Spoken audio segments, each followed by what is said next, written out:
कुछ लोग कहते हैं कि वो हिंदी कविता को पढ़ना चाहते हैं पर शुरुआत कहाँ से करें ये समझ नहीं आता।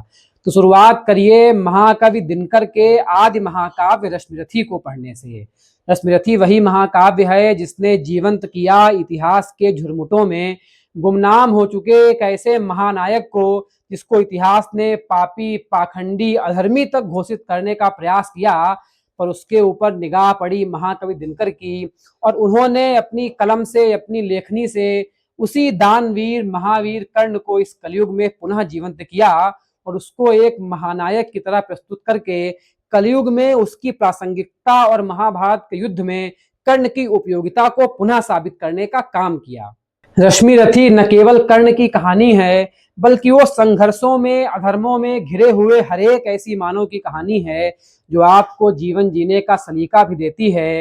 रश्मिरथी की ही प्रसिद्ध पंक्तियां हैं कि सौभाग्य न सब दिन सोता है, देखें आगे क्या होता है, मतलब बुरा समय हमेशा नहीं रहेगा। और दिनकर ने कर्ण की कहानी को बता करके यही बतलाने का प्रयास भी किया है। ये पंक्तियां भी रश्मिरथी में ही है कि तेजस्वी सम्मान खोजते नहीं गोत्र बतला के, पाते हैं जग में प्रशस्ति अपना कर्तव्य दिखला के, और हीन मूल की ओर देख जग गलत कहे या ठीक, वीर खींच कर ही रहते हैं इतिहासों में लीक। मतलब किसी की पहचान उसके जाति, धर्म, उसके नाम से नहीं होती, उसके कर्मों से होती है। इसलिए अगर जीवन जीने की कला को सीखना है, हिंदी साहित्य की गूढ़ता को जानना है, हिंदी साहित्य के सरलीकरण को भी जानना है, तो दिनकर के महाकाव्य रश्मिरथी को पढ़िए और इसके बाद आपके जीवन में परिवर्तन जरूर आएगा और हिंदी कविता के प्रति आपका प्रेम बढ़ना तो लाजमी।